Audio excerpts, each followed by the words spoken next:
What's up, guys? Thanks as always for supporting the show. It would mean a lot to me if you would take a second to scroll down and hit that subscribe button so you don't miss any more of our videos.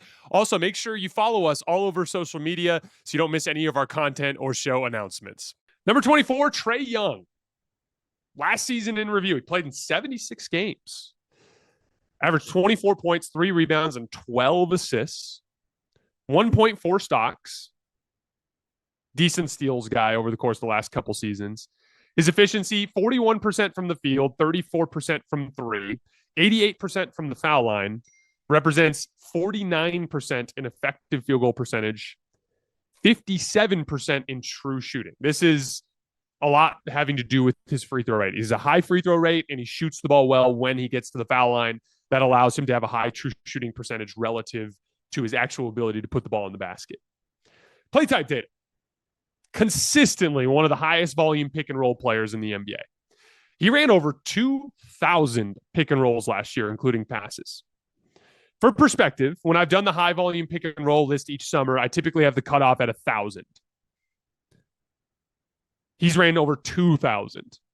Shai Gilgeous-Alexander ran the second most last year, 1,410. So a massive gap in pick and roll volume between Trae and the rest of the league. Trae ran 2,078 pick and rolls last year, generating 2,200 points. It's 1.06 points per possession. That's very good. On the high volume list, out of the 13 players who run at least 1,000 pick and rolls, his 1.06 points per possession ranked 8th. Now, before we go any further, I want to shout out Tyrese Halliburton and Damian Lillard here. Those two guys actually came in at number 1 and number 2 on this list as the most efficient pick and roll players in the NBA. But obviously they didn't make the list this year because of their Achilles tears. I want to particularly draw attention to Tyrese Halliburton. He ran over 1,500 pick and rolls last year, including the playoffs, and got 1.13 points per possession, which was far and away number 1 in the NBA in total efficiency. I've talked a lot about Tyrese Halliburton's offensive engine capabilities, and just how uniquely valuable it is in the modern NBA that he can constantly set guys up with advantages. And I just wanted to shine a light on Tyrese for a second because, again, including the postseason, massive volume, over 1,500 pick and rolls. His efficiency was 3 points better per 100 possessions than anyone else in the NBA. It's just one of the very best offensive engines in the sport. I just wanted to take a minute to shout out Tyrese Halliburton. With Trae, it's important to acknowledge he's playing with less offensive talent than many of the high volume pick and roll guys in the league. The Hawks ranked 18th in spot up efficiency. They were a bottom half catch and shoot team. They generated more roll man touches than anyone in the league, but they were very mediocre at finishing them. This is not a team that surrounds Trae Young with super high level offensive talent. Trae was a remarkable offensive engine for a group of pretty young and pretty flawed offensive players. Yet they still had a 115.2 offensive rating when he was on the floor last year.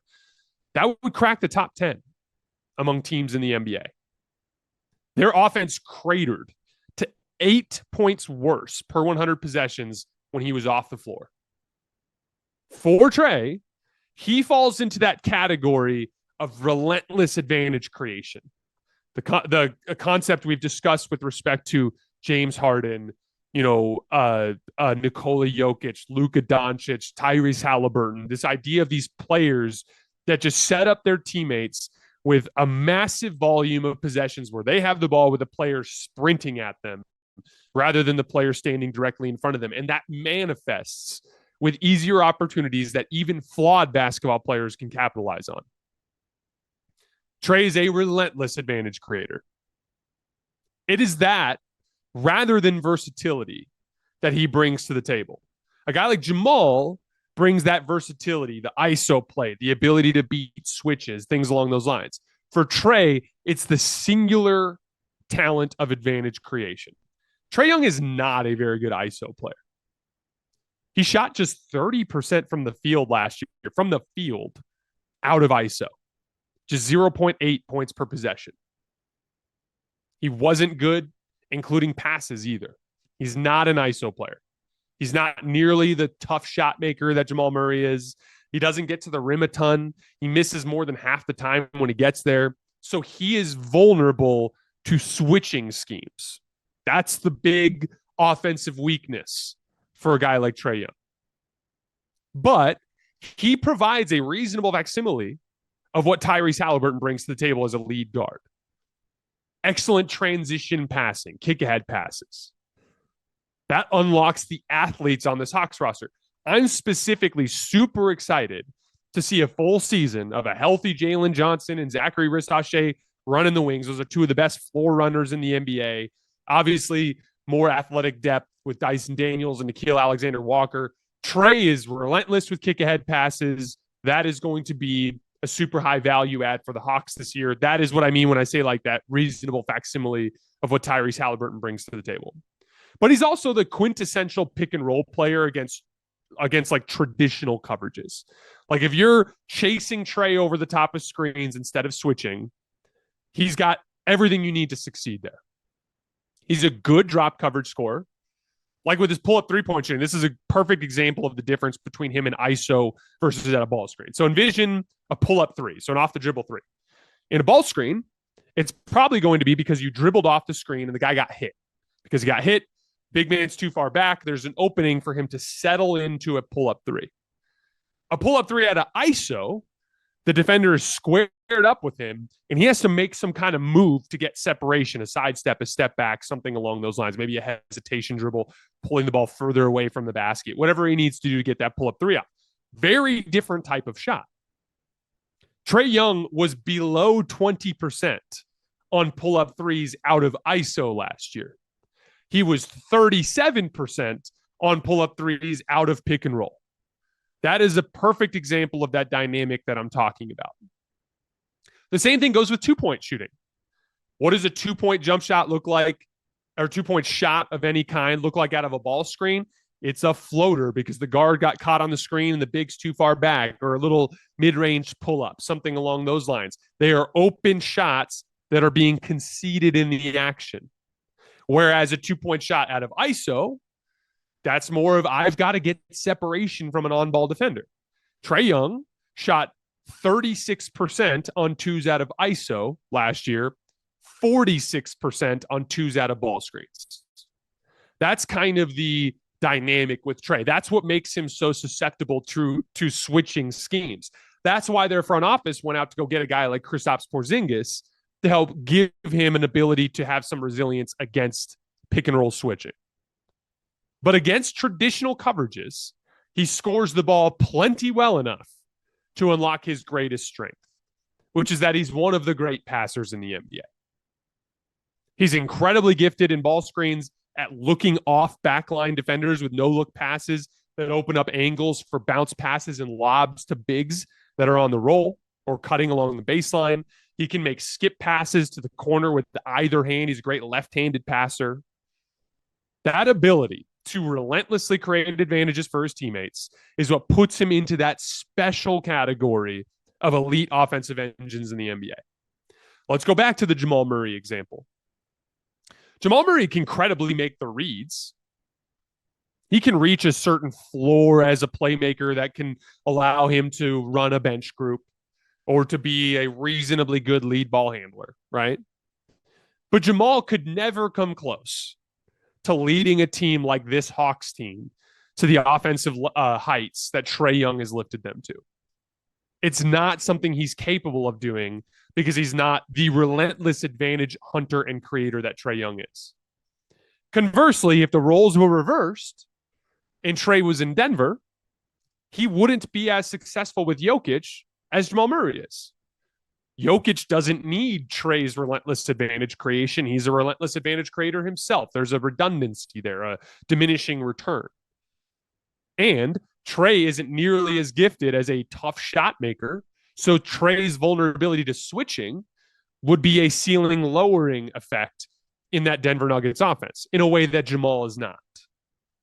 That's why I always talk about your specific value relative to your specific situation. Basketball is more art than science in that particular way. My belief in the Hawks as a team this year lies in the unique way that Trae Young accentuates this particular group. The roster is chock full of talented young athletes, but none of them are particularly good at all at breaking down a set defense. They will not be able to score when Trae Young is off the floor. But each of the players on that roster can score if they have an advantage given to them. Zachary Rasache and Jalen Johnson are two of the best transition floor running wings in the league. They can score effectively there. Both of them are improving as spot up jump shooters and as closeout attackers. Nickeil Alexander-Walker is an excellent catch and shoot player and has a little bit of closeout attacking of his own. Dyson Daniels is super raw, but has some tools and has good touch in the short range and a lot of things that will allow him to score with openings. And Onyeka Okongwu can score on the roll. And Kristaps Porzingis should again help them be able to deal with Trae's biggest offensive weakness, which is his vulnerability to switching. In Washington, 3 years ago, 1.13 points per post up, including passes. First year in Boston, 1.31. Last year in Boston, 1.23. He is a reliable, efficient, on an island post up player, especially against advantages that come out of switches, which teams will inevitably deploy because that's the best way to kind of contend with what Trae Young does. Now, on the defensive end, I think Trae falls into the high IQ player that has good defensive instincts and knows where to be. He's just especially lazy and especially limited as an athlete. And that puts him at the very bottom of that type of defensive player. Most famously, recently, his putrid effort at the end of that play-in game against Miami, where he's just kind of floating around and watching the Heat grab multiple offensive rebounds that ends in a dagger by Davion Mitchell along the left wing, right? Although it's worth mentioning the game was basically out of reach at that point. But he does understand defense. He does know where to be. And I have seen him at various points over the course of the last few years be a serviceable defender for short stretches.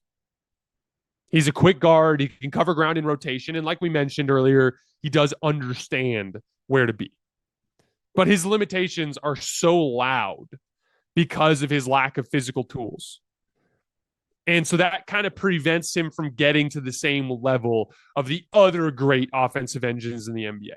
Like Tyrese Halliburton, for instance, is in that category, but is much more active, more consistently, and has like legitimate length. So he can be a defensive playmaker in a way that Trae Young can't be. So that prevents him from getting higher on the, like, you guys know how much I value offensive advantage creation. And Trae has always been like on the outside looking in on this list or barely cracking this list, in large part because those defensive shortcomings are so loud with his physical limitations. But I still think advantage creation is one of the most valuable traits for an NBA player to have. And Trae brings it in spades. And I'm especially excited to see him play with this young and deep Hawks team this year. So he comes in at 24 on this year's player rankings list.